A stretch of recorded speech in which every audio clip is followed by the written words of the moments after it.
Bismillahirrahmanirrahim. Assalamualaikum warahmatullahi wabarakatuh.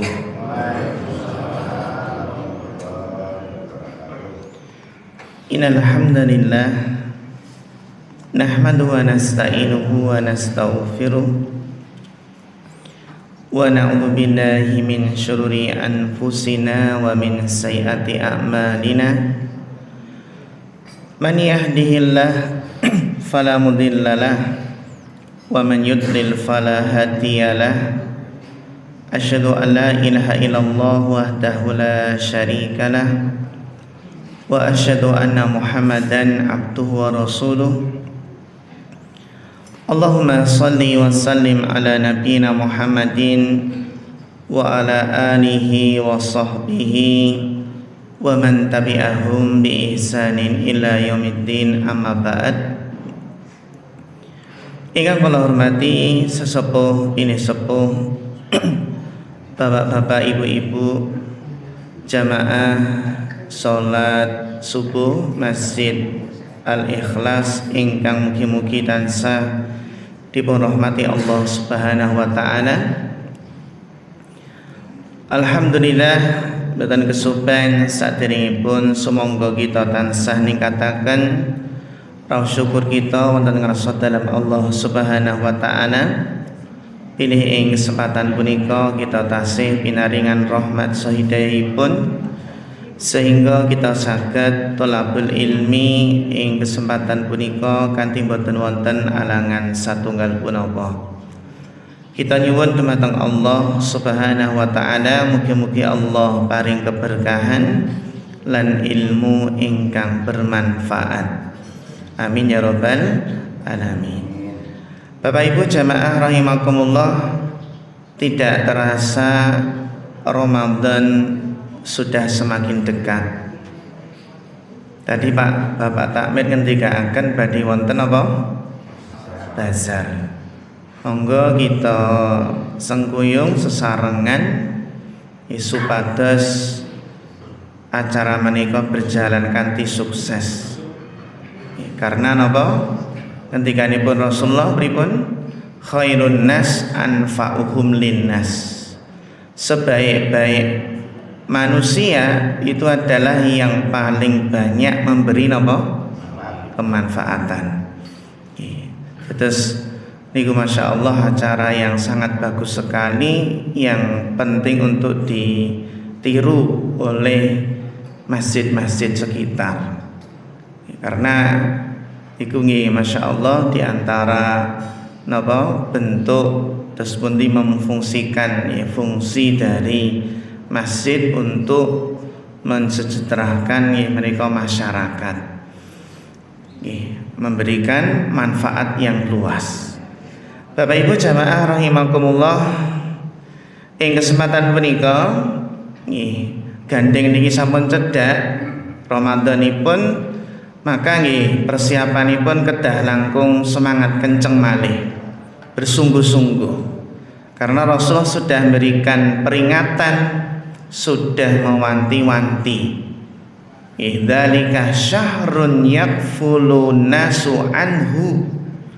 Bulan Sya'ban adalah apa? Bulan yang banyak manusia melalaikan dan melupakannya. Sehingga apa? Sehingga enggak maksimal persiapannya. Padahal sejauh mana kita persiapan di bulan Sya'ban, inilah nanti yang akan menentukan kualitas kita di bulan Ramadan. Ibaratipun arep lomba kok ora persiapan. Kan Ramadan itu fastabiqul khairat nggih. Mboten pemanasan. Ibaratnya napa? Lomba lari, lomba renang, mboten pemanasan. Pripun Pak? Akhirnya keram. Nggih. Arep lomba mboten persiapan, biasanya menang lomba napa kalah? Kalah ngoten nggih. Lah niki pentingipun persiapan. Jadi ibaratnya Sya'ban ini cermin yang akan menunjukkan atau memperlihatkan kepada kita semua bagaimana kualitas kita nanti di bulan Ramadan. Semakin kita melatih mulai banyak membaca Al-Quran di Sya'ban ini, maka fa insyaallah di bulan Ramadan akan semakin banyak ayat Al-Quran yang bisa dibaca. Semakin banyak kita melatih diri memperbanyak zikir dan doa di bulan Sya'ban ini, maka di bulan Ramadan nanti kita akan semakin maksimal menghiasi Ramadan kita dengan memperbanyak doa dan zikir.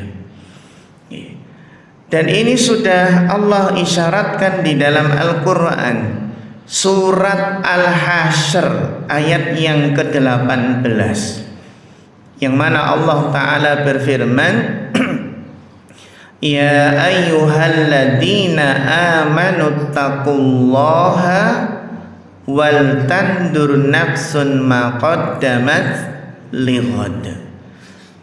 Kita lihat bagaimana Allah menyeru orang-orang beriman. Wahai orang-orang beriman, bertakwalah kepada Allah, dan hendaknya setiap jiwa melihat apa yang sudah dipersiapkan untuk hari esok. Di sini yang dipanggil orang-orang beriman. Kalau yang dipanggil orang-orang beriman berarti apa? Harus siap mendengarkan, siap sami'na wa ata'na. Apa perintah pertama? Ittaqullah, bertakwalah kepada Allah. Karena memang sebaik-baik bekal untuk akhirat itu adalah ketakwaan. Dan di sini Allah merintahkan hendaknya setiap orang itu merenungi apa yang sudah ia persiapkan untuk hari esok. Yang dimaksud dengan hari esok ini apa, Pak? Hari akhirat. Sesuk berarti menunjukkan memang akhirat itu sangat dekat.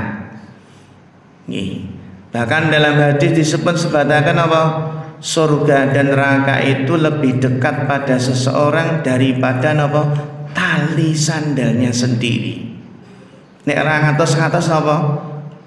Bisa terjerumus ke dalam neraka.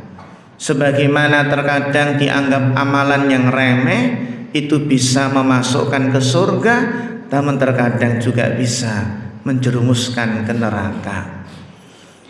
Maka para ulama di sini wal tandur nafsu ma qaddamat lighad, diulangi lagi wattaqullah, dan bertakwalah kepada Allah. Ini menunjukkan pentingnya ketakwaan. Innallaha khabirum bima ta'malun. Sesungguhnya Allah Maha mengetahui terhadap apa yang kalian kerjakan.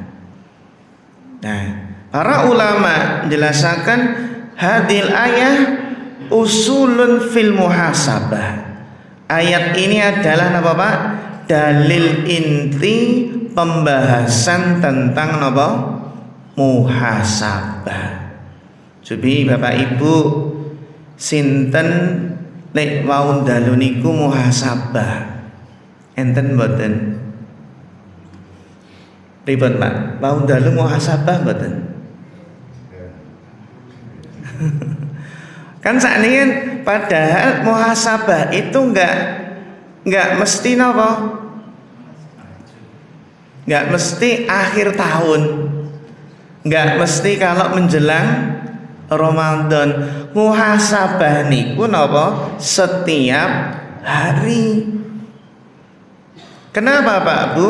Karena tujuan dari muhasabah intinya adalah agar memudahkan, meringankan hisab kita nanti di akhirat.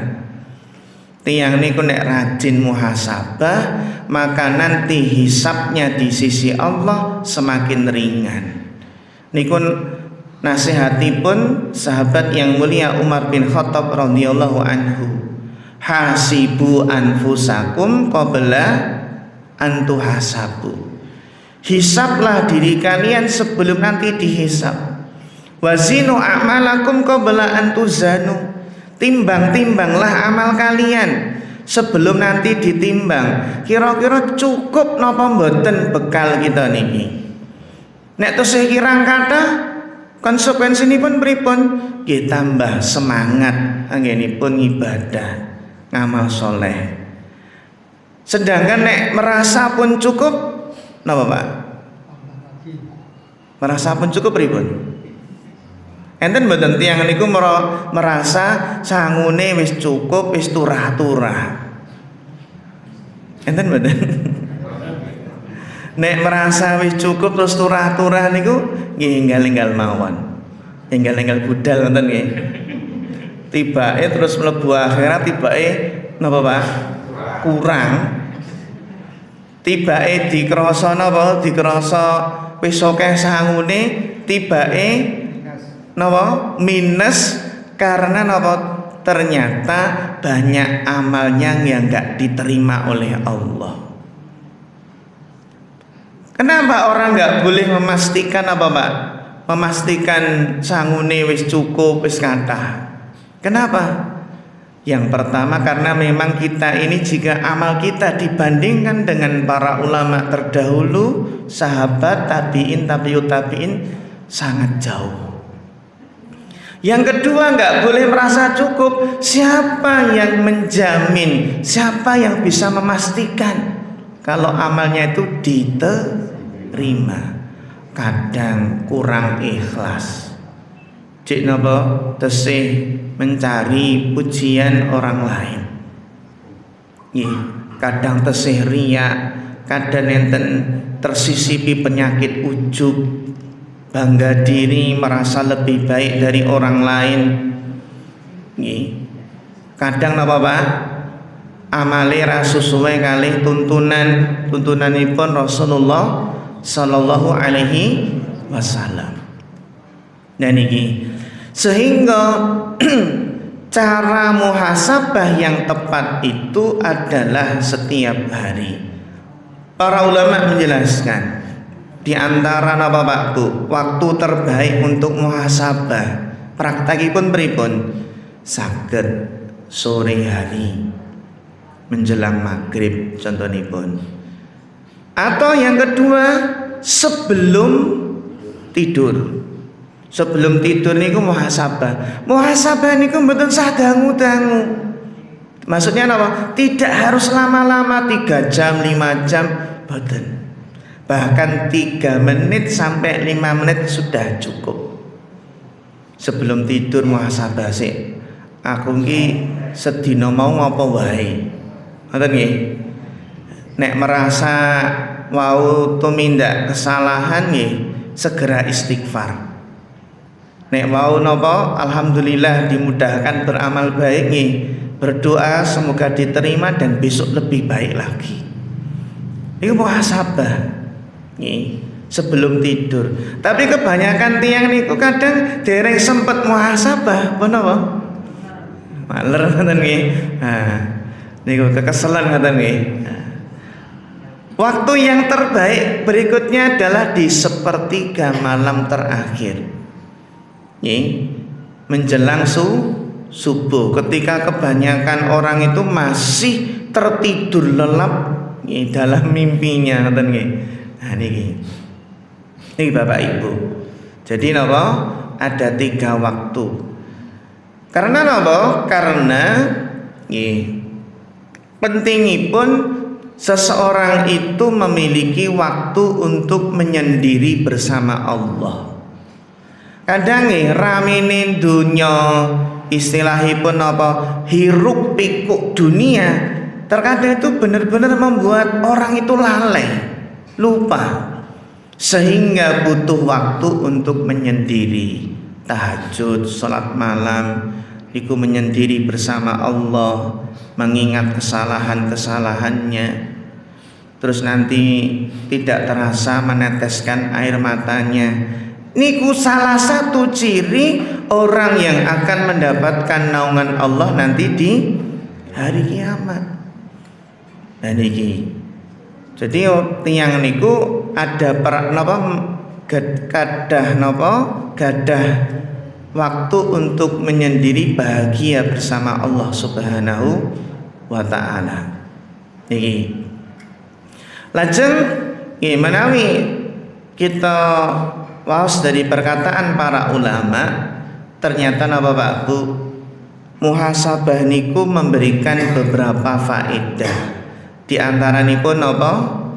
Orang yang muhasabah itu faedahnya dia akan menyadari kekurangan,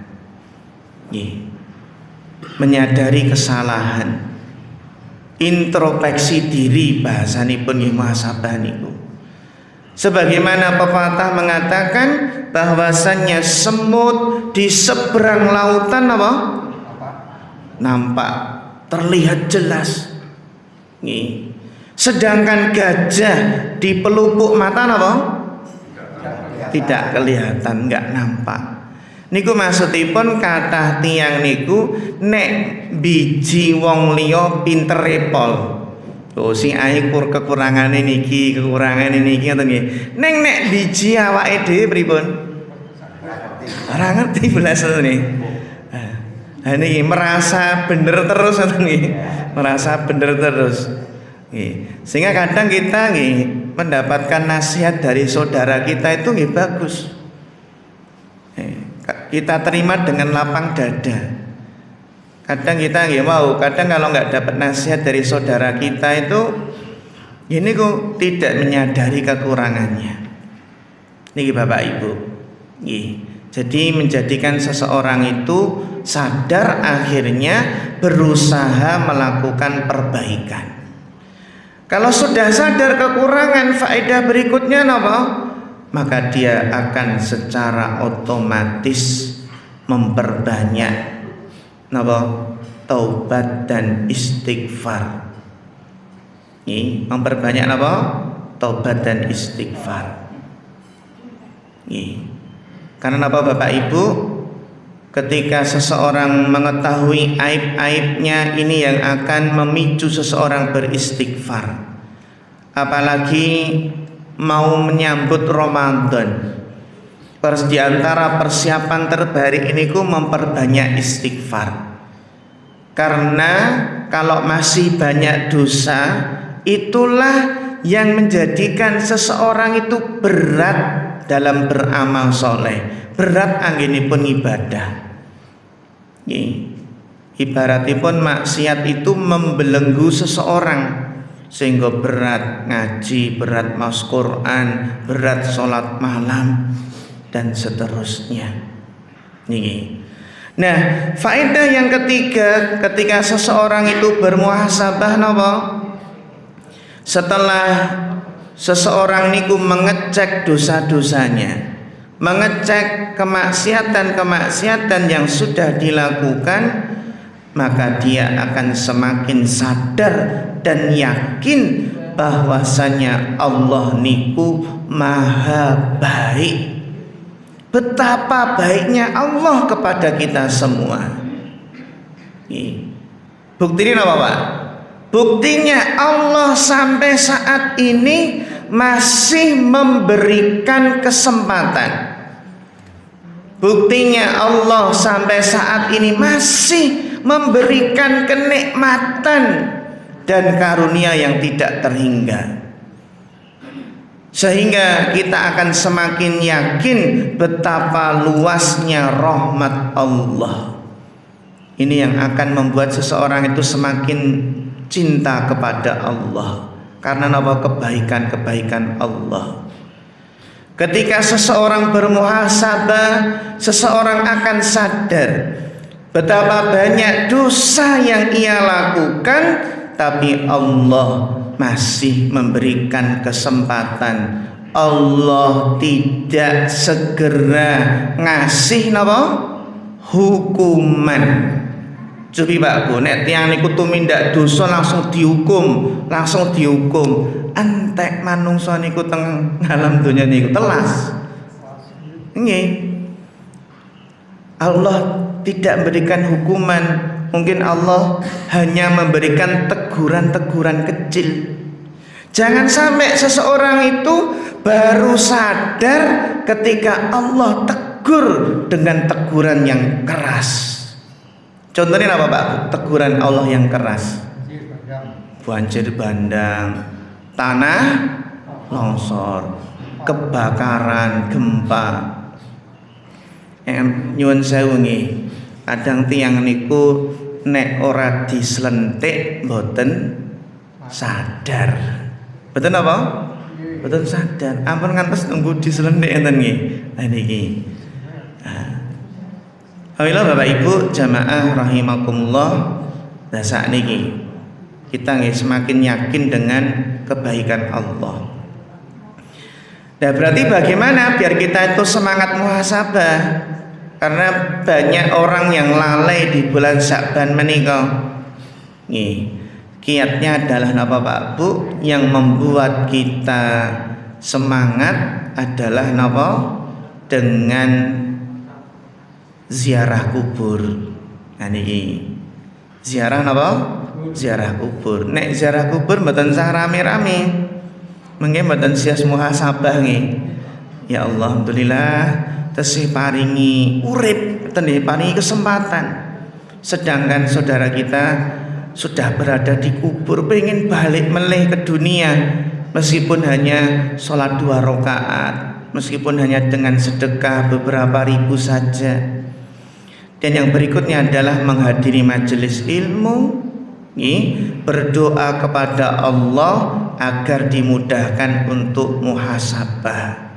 Terutama Bapak Ibu, dan yang terpenting niku napa? Muhasabah hati. Hati ini kedah napa? Kedah dipun awasi, kedah dipun introspeksi diri.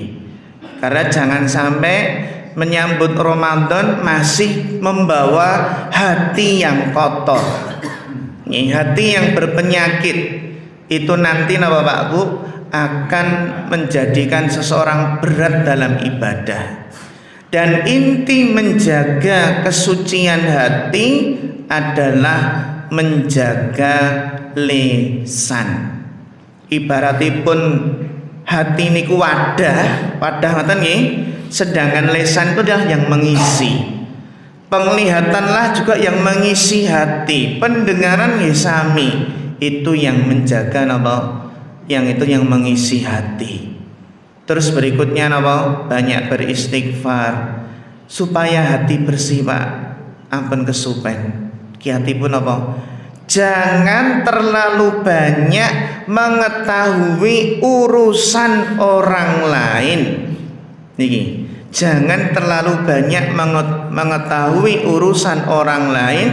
Dan jangan mendengar kejelekan orang lain. Contohnya pun ibu nggih, enten sik ngajak rasan-rasan, stop. Aku ora pengin napa krungu eleke wong liya. Lah napa sebabe? Saya ingin menjaga salamatus sudur, hati yang selamat, hati yang bersih. Pripun Bu? Nek enten sik pripun iki Pak? Enten sik tiyang ngajak rasan-rasan ngoten berani nyetop mboten? Yakin? Sakit nggih? Ya, diusahakan. Daripada ngomong ke wong liya, ayo ganti napa? Ganti pembahasan. Mancing apa piye ngoten iki? Malah ngajak napa? Ngajak mancing. Ya betul apa-apa. Sing penting mboten lali wektu ngoten nggih. Jangan terlalu banyak ngurusi orang lain. Maksudipun apa? Terlalu kepo nih jadi masalah. Terlalu kepo. Akhirnya apa? Sering mendengar kejelekan orang lain. Sebagaimana hadis riwayat Imam Ahmad dari Abdullah bin Mas'ud, Rasulullah menjelaskan, jangan seorang pun dari sahabatku menyampaikan tentang seorang pun. Karena apa? Aku ingin keluar melihat kalian dengan hati yang bersih. Hadis riwayat Ahmad. Kita benar Pak Bu, kita ini akan lebih bahagia ketika kita tidak terlalu mengetahui urusan orang lain. Maka berusahalah untuk tidak mendengar keburukan orang lain. Ini insya Allah hatinya akan lebih bersih. Terus apa? Agar hati niku bersih wau, berusaha tentram, bahagia ketika sendiri. Ampun kok malah galau, gelisah. Seharusnya ketika sendirian itu perbanyak zikir mengingat Allah. Berusaha tentram dan bahagia ketika sendiri. Dan kita latih diri untuk ikhlas, karena orang yang paling bahagia adalah orang yang ikhlas, semangat membantu orang lain, memberikan manfaat untuk orang banyak, dan jangan memasukkan dunia di hati. Letakkan dunia di tangan, jangan dimasukkan apa? Dalam hati. Mengenai dunia niki terlalu masuk ke dalam hati, duwe mobil mewah kebleret sithik, Pak. Pripun? Nesu. Kebleret sithik napa? Akhirnya muring-muring. Orang kalau dunia itu di tangannya, nggak masuk ke dalam hati, mobilnya kebleret sithik, santai mawon. Terus napa? Terus santai. Jangan sampai mobilnya tergores, hatinya ikut napa? Tergores. Nih ampun ditabrak-tabrak nih le. Nek mati wis dijaga nggih. Oh, dunya maksudnya mau mobil ra gawa mati ra apa-apa, tabrak-tabrak nggih. Ampun ngoten nggih. Ha niki. Nggih Pak Bu nggih, pentingipun kita sami persiapan nggih menyambut Ramadan, terutama dikuatkan doanya. Ngeten nggih, wonten pertanyaan mboten? Bismillah.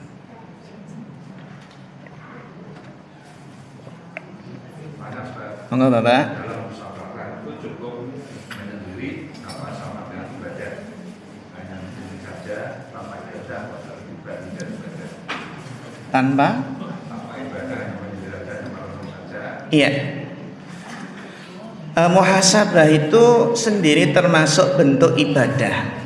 Jadi ketika merenung, ingat Allah, ingat akhirat, ingat kesalahan, kekurangan, itu sudah bernilai ibadah, Bapak. Dan lebih bagus lagi nih ketika menyendiri tersebut apa? Diisi dengan zikir, istighfar, baca Al-Quran, sholat sunnah. Tapi ketika tidak sedang dalam keadaan beribadah, sekedar merenung tadi, itu sudah dianggap ibadah. Ini ibadah hati namanya, bukan ibadah apa?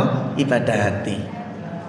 Tapi kalau ibadah hati diikuti dengan ibadah lisan kan lebih bagus. Diikuti dengan ibadah anggota tubuh. Kata nih Bapak nggih.